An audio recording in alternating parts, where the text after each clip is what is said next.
Desde la capital de la uva y la cebada de la región cuyana, en los estudios audiovisuales y desarrolladores Paravanos Productora, llega a sus emisoras, computadoras y celulares el programa de entrevistas que revolucionó a los sitios de podcast y a las redes sociales.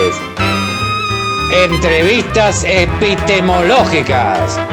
Un show con risas y lágrimas, historias de vida y conocimientos interdisciplinarios orientados al desarrollo del conocimiento científico.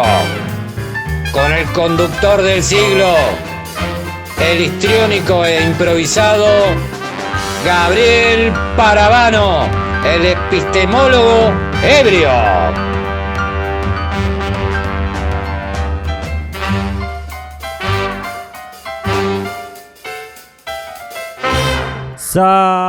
¡Salud, gente! ¡Qué maravillas epistémicas y qué maravillas científicas nos están esperando esta noche! Con un invitado de lujo, con los gatos durmiendo sobre los papeles de preguntas y esta noche bebiendo cerveza Action producida en Rawson. Si sos de la Patagonia Argentina, esta cerveza es la que debes tomar para que puedas hacer ciencia y filosofía. Está como para ganarse un financiamiento internacional de 5 años. ¡Mua! Pero primero, un aplauso a nuestro maestro de banda, el Rulo Dux Maxwell y su banda Adecuado a los Medios. Vamos, Dux, muestra lo que sabes.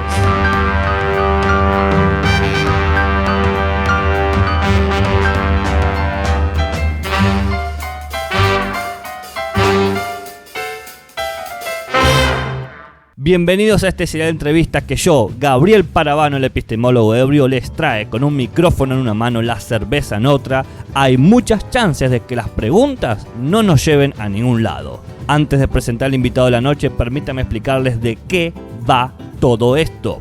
Hemos creado con un equipo colaborativo ilustrísimo, Philip Kitchen y Mario Bunge, un grupo de 20 preguntas epistemológicas o filosóficas, si así lo quieren, divididas en 2 secciones. Por un lado, el trabajo cotidiano del entrevistado y, por otro lado, sus ideas generales sobre su disciplina o su ciencia. Las preguntas son simplemente motivadoras para charlar o escuchar lo que hacen aquellos que se dedican a la ciencia. Aquí, ciencia es tomado como algo amplio, sean científicos naturales, científicos sociales o científicos humanistas. Todos tienen cabida en la casa del epistemólogo ebrio.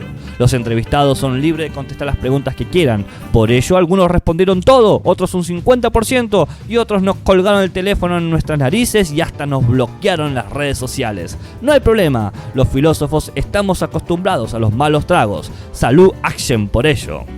El fin de estas entrevistas es uno y solo uno: abandonar el intento del epistemólogo tradicional por decirle al científico qué es y cómo debe hacer ciencia, adoptar una posición más humilde, ver qué hace el científico cuando dice que hace ciencia, interpretar lo que dice, interpretar lo que piensa en relación a lo que en verdad está haciendo. Como verán, esto seguramente nos traerá varias sorpresas, desde contradicciones e incoherencias hasta astucias y perspicacias. Así, sin más, comencemos con las entrevistas epistemológicas. Vamos, Doug Bowell, trae tu banda, Adecuado a los Medios, y danos la cortina de inicio. ¡Brío! ¡Brío!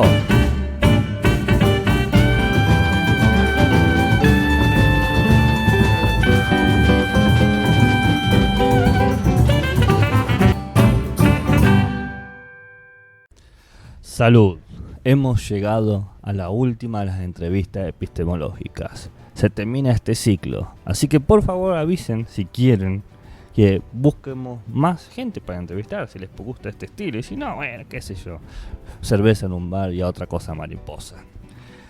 Pero esta última entrevista es especial porque nos trae a alguien que se aleja un poco de la línea que estuvimos escuchando a lo largo de estas 20 entrevistas epistemológicas desde el 2021 a 2022.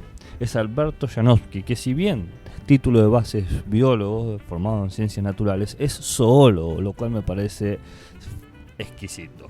Nos habla de la importancia del trabajo en el sentido de que el trabajo científico a veces conviene iniciar las reflexiones y escrituras de manera individual para luego pasar por el análisis grupal. ¿Por qué? Porque habla que no es conocimiento científico hasta que no encuentra su forma de divulgación o su forma de transferencia. Y por último, dejo una imagen que me parece que estoy bastante en sintonía o de acuerdo con lo que nos dice Alberto Janowski. La epistemología nos presenta otro ser de investigación sobre la ciencia. Pero, de vuelta, no tienen que creer en mi interpretación. Aquí tienen las palabras textuales de Alberto. ¿En qué disciplinas te has formado y cómo la definirías? ¿En qué disciplina me he formado y cómo la definiría? Me he formado en ciencias naturales, en particular en las ciencias biológicas. Esa ha sido mi carrera de grado y posteriormente un doctorado también en ciencias con especialización en zoología, la ciencia que estudia a los animales. Y es una disciplina científica que tiene implicancias prácticas en la conservación del ambiente en particular. Por eso a mí me llamó la atención siempre, si bien reconozco que los colegas que se han formado en la misma disciplina han podido seleccionar otras áreas de especialización. ¿Qué hábitos de trabajo obtuviste cuando te formaste en tu disciplina? En cuanto a los hábitos de trabajo, durante la formación en mi disciplina científica creo que me marcaron muchísimo la lectura de los trabajos de investigación. En aquella época no existía el acceso a la tecnología que tenemos hoy en día y poder rastrear los documentos. Recuerdo que íbamos a las bibliotecas y buscábamos en diferentes sistemas de archivo y sistematización de la información, que todo estaba absolutamente en inglés, entonces uno debía manejar el idioma inglés, por lo menos para leer y poder buscar los trabajos. Y luego la búsqueda de la información. Recuerdo las cartones, tarjetas para los pedidos específicos, cosa que uno no tuviese que escribir una carta al autor y que luego de unos meses envolvía por correo postal lo que le llamábamos el reprint, la separata. Entonces eso creo que fue lo más importante, además de los textos que uno leía y textos de formación. Creo que la lectura, el fomento a la lectura de trabajos de investigación y ver cómo se formulan las investigaciones y cuáles son los resultados y cuál es la discusión que se hace de los hallazgos, eso creo que fue el hábito más importante. Y lo otro, el trabajo de campo, el salir al campo y el tener, digamos, los componentes teóricos, pero a su vez salir al campo, tomar datos y poder confrontar mucho de lo que uno aprendía teóricamente con las implicancias prácticas, ¿no? Con lo empírico, y poder sacar conclusiones de lo que uno iba recopilando en cuanto a información. ¿Qué textos de tu formación consideras importante para tu disciplina? Evidentemente, cuando uno se está formando tiene un montón de textos que de alguna u otra manera los van marcando, ¿no? Creo que recuerdo con mucho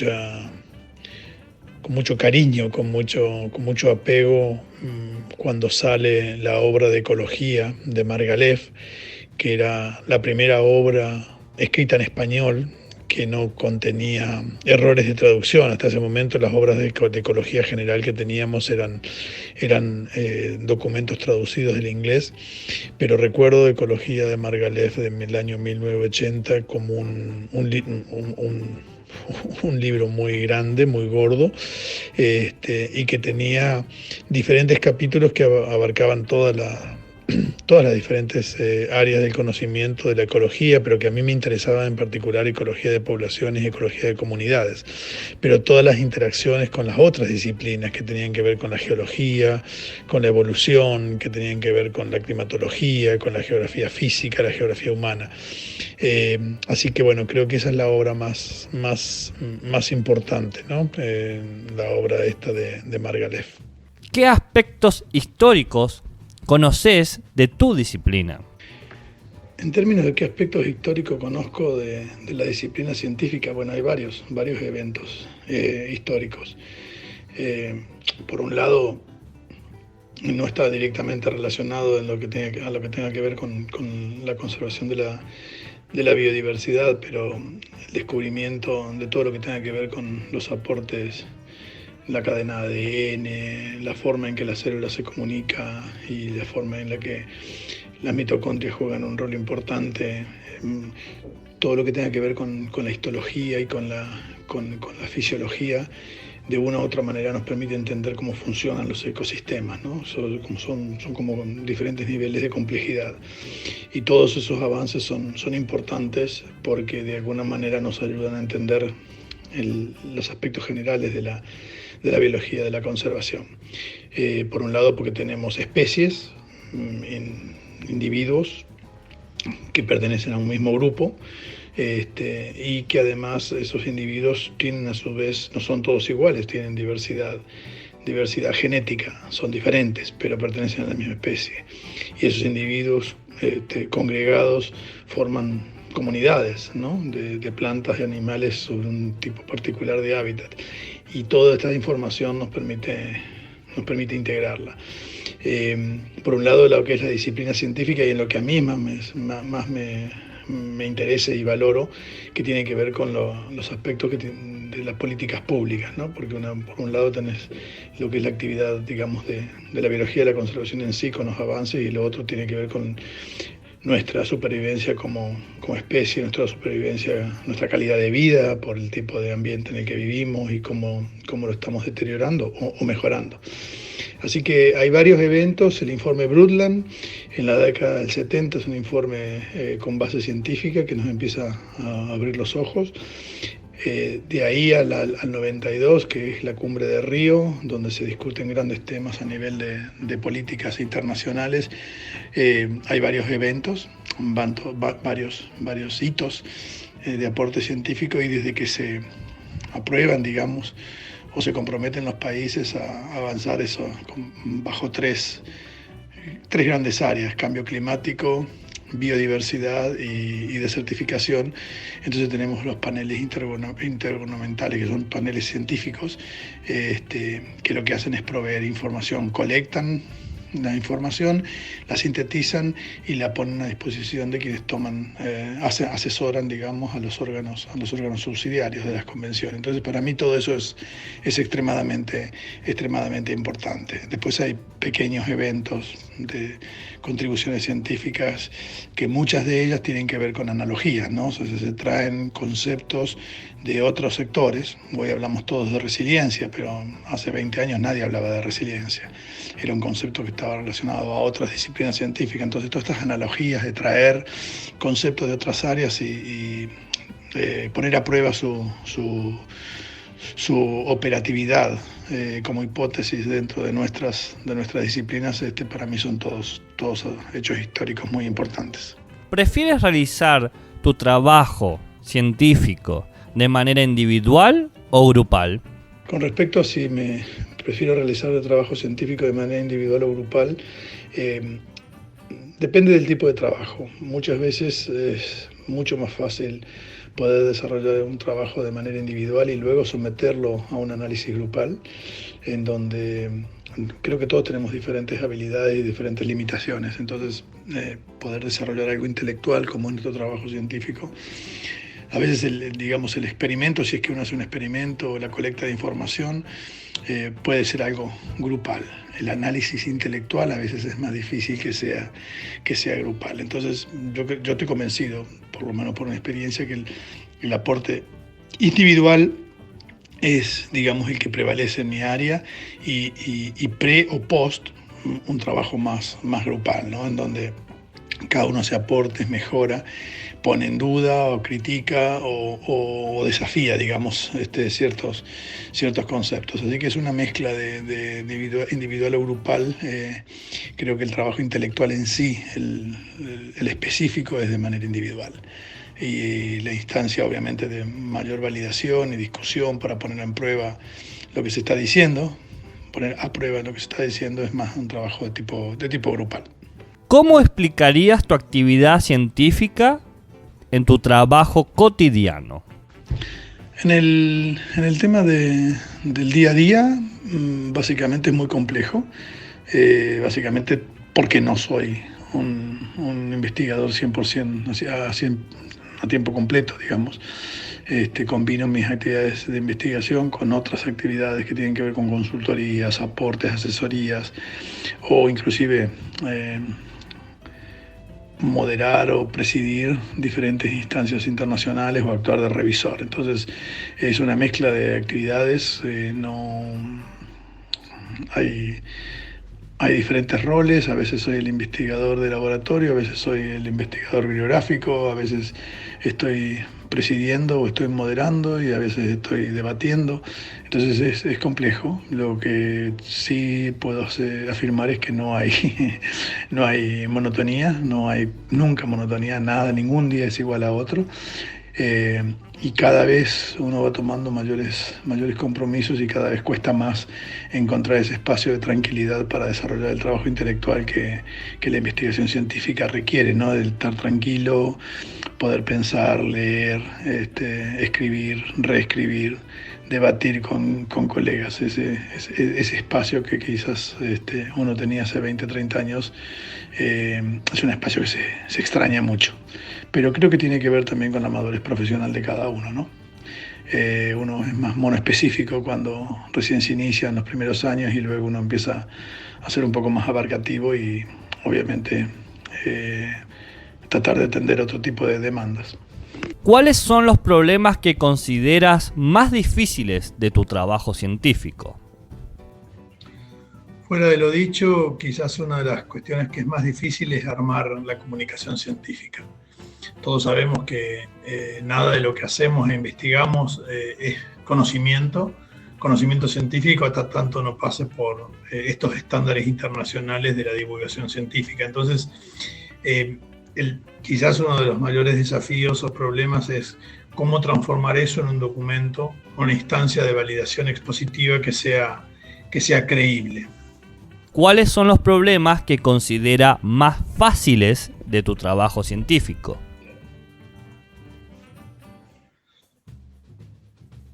Las cosas que considero más fáciles en mi trabajo de investigación es básicamente el diseño de los procesos de investigación. Me resulta fácil hacerlo, solo que el mayor problema es encontrar una pregunta que realmente satisfaga mi interés intelectual y también sea útil para la sociedad. Muchas de mis investigaciones han surgido más por una inquietud mía sobre tratar de entender un proceso o tratar de tener alguna instancia de investigación más que por una necesidad de la sociedad. Entonces ese quizás sería lo más fácil, el diseño, y lo más complicado sería tratar de encontrar estos temas, ¿no? que hagan que el resultado de la investigación realmente sea algo útil para la sociedad. Si así fuera, ¿qué elementos no científicos consideras que influyen en tu trabajo científico? ¿Qué elementos no científicos influyen en el trabajo científico? Creo que las cuestiones políticas de la administración pública, ¿no? Por un lado, que básicamente en nuestros medios son las políticas de ciencia y tecnología las que apoyan mayormente a la investigación. Entonces hay un conjunto de voluntades no necesariamente científicos que tienen que ver con intereses particulares, y ahí eso me lleva también al tema de las condiciones en que se realiza la investigación científica, ¿no? Condiciones, por un lado, personales y colectivas de la gente que está en un grupo de investigación, en un equipo de trabajo, y por otro lado las condiciones institucionales en las que uno se desarrolla, ¿no? En la academia o la investigación en la universidad es uno de esos temas.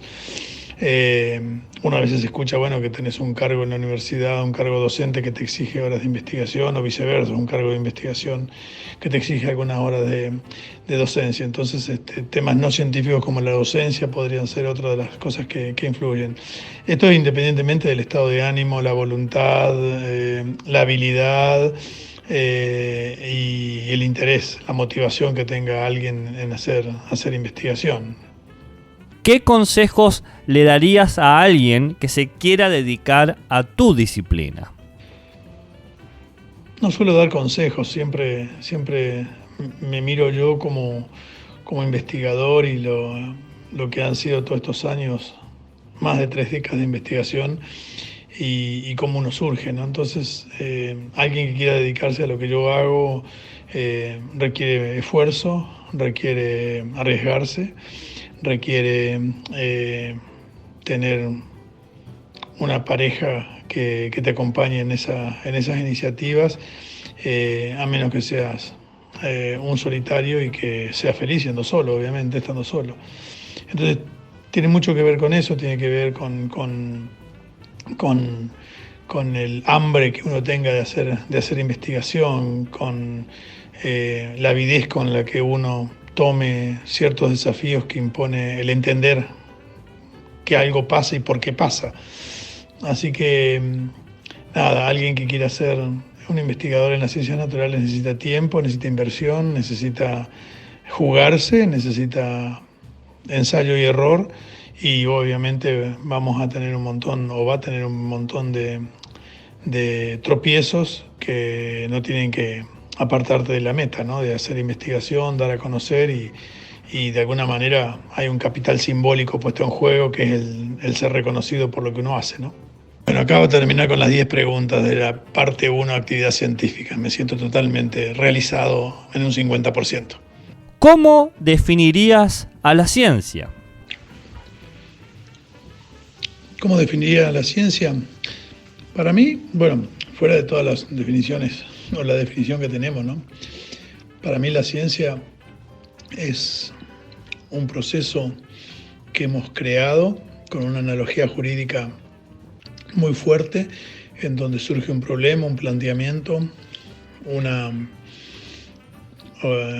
problema en el conocimiento, una solución, y lo que se hace es intentar dar una solución a eso, o dar una descripción a un proceso, o dar una versión de los hechos que sea socialmente compartible, y eso es la búsqueda de la descripción o la búsqueda de una respuesta a un interrogante. Eso para mí es la ciencia. ¿Qué consideras como una verdad científica? Una verdad científica es una verdad dinámica. Mientras hayamos validado y hayamos puesto en conocimiento a otros pares, y nuestra verdad o el dictamen que hayamos logrado a través de dar una respuesta a un interrogante, a una solución a un problema, mientras esa respuesta, digamos, sea vigente, esa es una verdad. Y digo que es dinámica porque en la medida que va avanzando el conocimiento, eso que era verdad podría pasar a no ser verdad frente a nuevas evidencias. ¿Cómo comprendes al progreso científico? Estrechamente ligado con lo que es el progreso científico. El progreso científico es exactamente eso, es el conocimiento nuevo que se da sobre ciertas cuestiones que hacen que ciertas creencias que tenemos dejen de ser vigentes o dejen de estar vigentes por el avance de nuevos hallazgos. ¿En qué consiste para ti el método científico? El método científico es un método por el cual todos hemos acordado a través de un proceso que lo que hace es tratar de universalizar y otorgar las bases para que vuelva a ser repetible, es decir, demostrable. Ese es el método. Es un método en particular que lo que hace es plantearse un problema, surge un problema en base al conocimiento que tenemos, porque siempre es conocimiento, y sobre eso se establece un método, una metodología para poder dar atención a esa respuesta. Podría ser una hipótesis también, ¿no? Podría ser una hipótesis que plantea una respuesta a una problemática planteada, y bueno, ese es el mecanismo por el cual ese método que todos hemos acordado y que se ve reflejado en las revistas, en gran parte de las revistas científicas y técnicas, sobre el cual nosotros echamos luz a diferentes cuestiones que abordamos. ¿Cuáles consideras que son las características principales del lenguaje científico?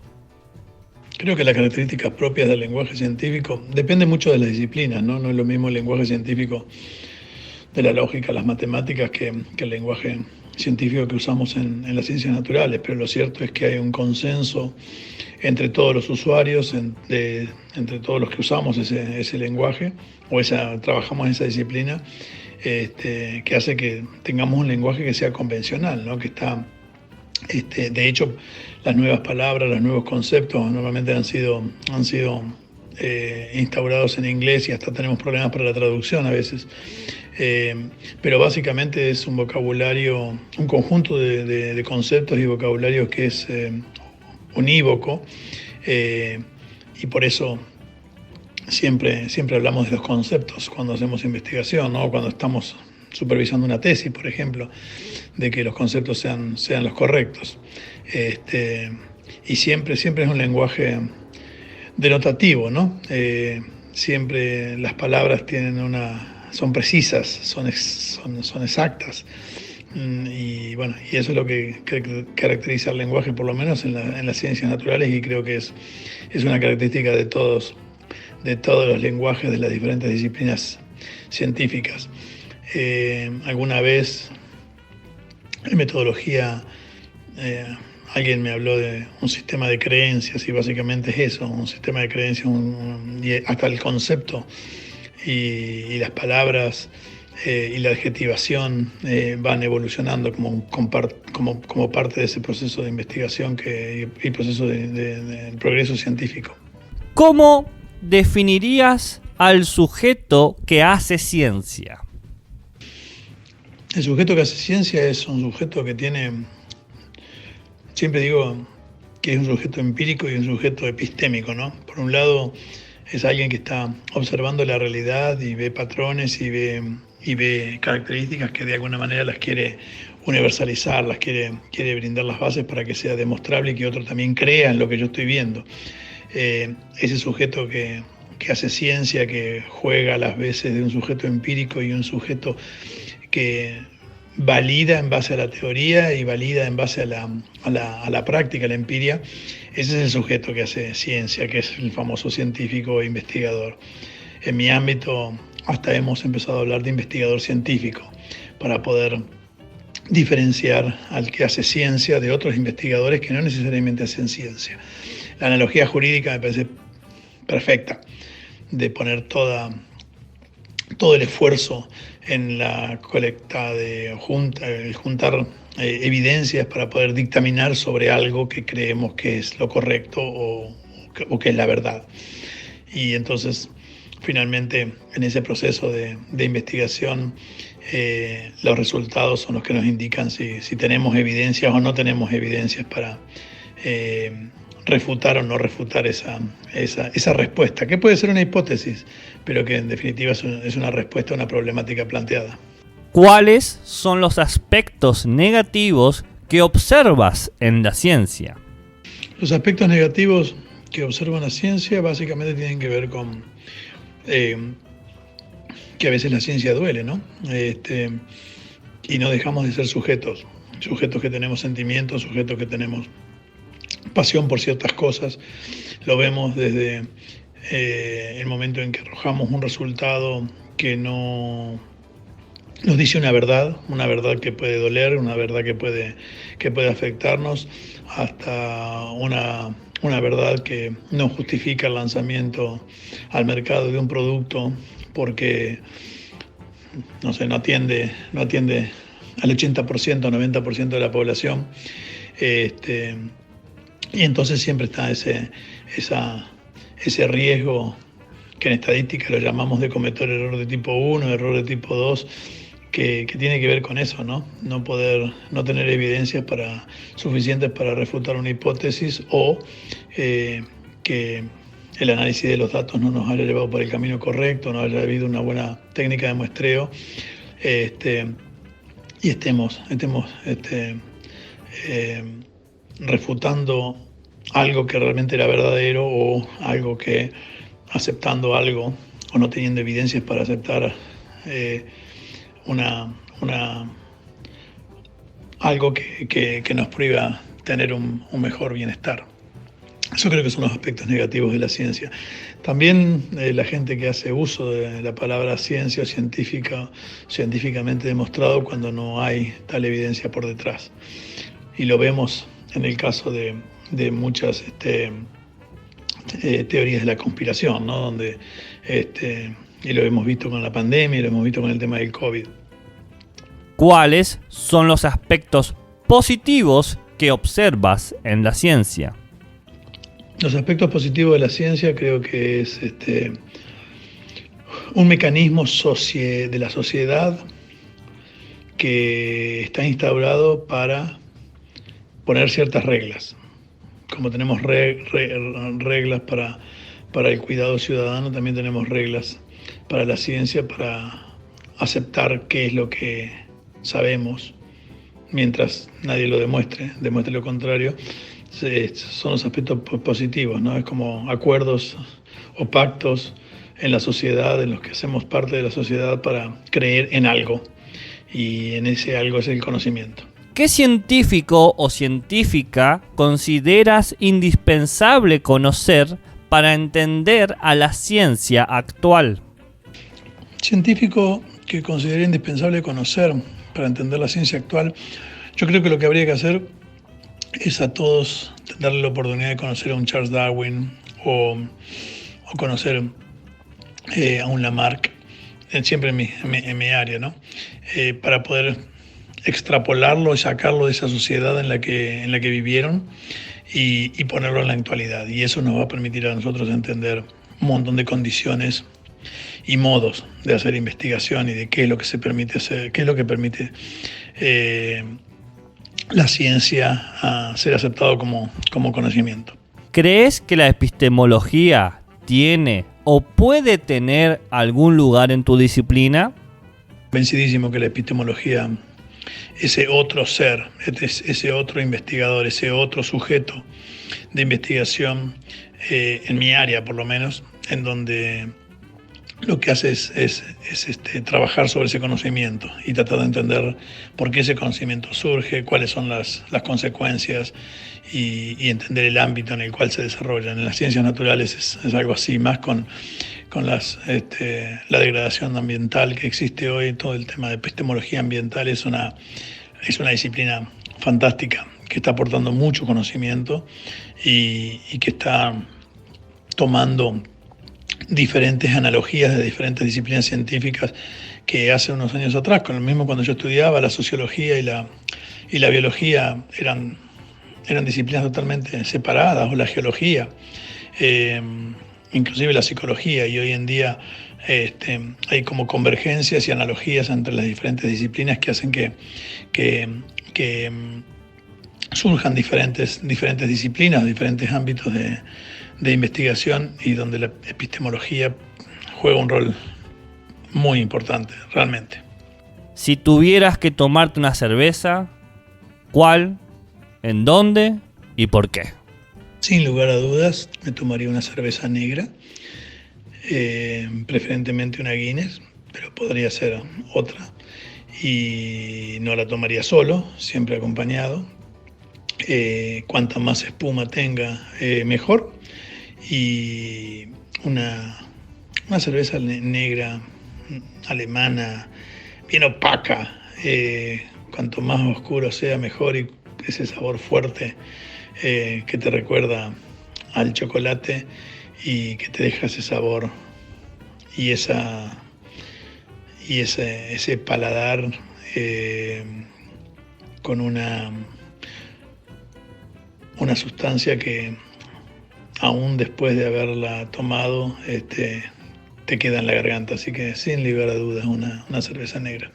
Muy bien, colegas de pintas y de cervezas, la Action, nuestra cerveza patagónica que acompañó toda la jornada, ya se nos ha acabado. Y las preguntas han concluido. Tenemos algunas dudas, tenemos algunas certezas, pero ya es hora de terminar por hoy. Este fue el show. Duke Bowell, danos el brillo del final. Salud, salud y buenas ciencias.